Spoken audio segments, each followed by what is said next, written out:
Right, a quick part 2 as I've taken the camera out today. There's just a few things I didn't mention in the first video. I thought I should. One was the battery it takes is the 2CR5.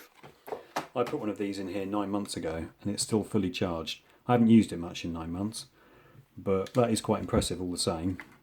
As long as it's left in the L position, which is essentially off, it doesn't seem to drain down the battery at all. I did do some research just to find out if there are any known issues with buying these second hand, and some of these have a battery drain issue where the battery will go in under a few days if it has that problem. So you'll know pretty quickly if you've got one with that problem and you can return it. It should last months and months and months with light usage. Other than when it's in very, very cold, freezing conditions, that's the only other time that these cameras are known to go through the battery a bit quicker. But I think this is going to go about a year or two because I've still got 3 bars left and no signs of this battery that's in here going down at all. So my overview of this after taking it out for the day was it's quite a heavy camera for a film camera. It's very much like a modern DSLR in terms of its weight, probably a bit heavier actually than even my 6D.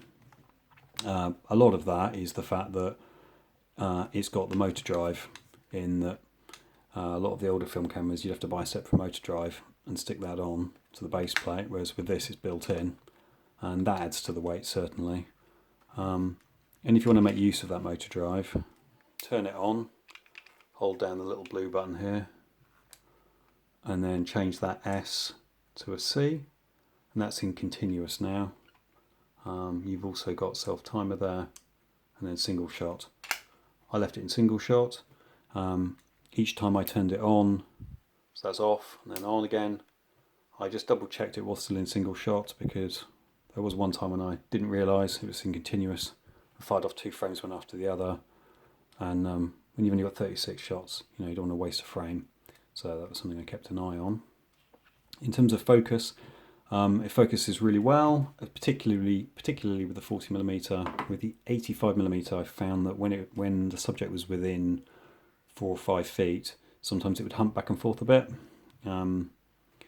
But if they were a bit further back, it seems to lock on focus a bit more. There isn't any what I missed from the 6D, or sort of more modern. Because you sort of forget when you're shooting with this that it's almost a film camera, because in so many ways this is like a modern DSLR with the top plate there and everything. Is I missed having back button focusing, and there isn't any way of doing that. So the only way to focus is to half press, and then fully press to take the shot, and half press till it locks on focus. So if I wanted to, if the subject wasn't in the middle of the frame, they were off to one side, I'd have to focus, half press, and then recompose and then take the shot, which I quickly got used to, and that was fine. No, so all round, really great camera, very easy to use.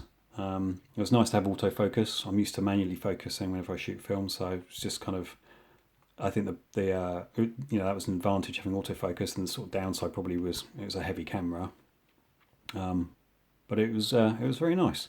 Thank you very much. Leave some comments and like if you enjoyed this video. Cheerio!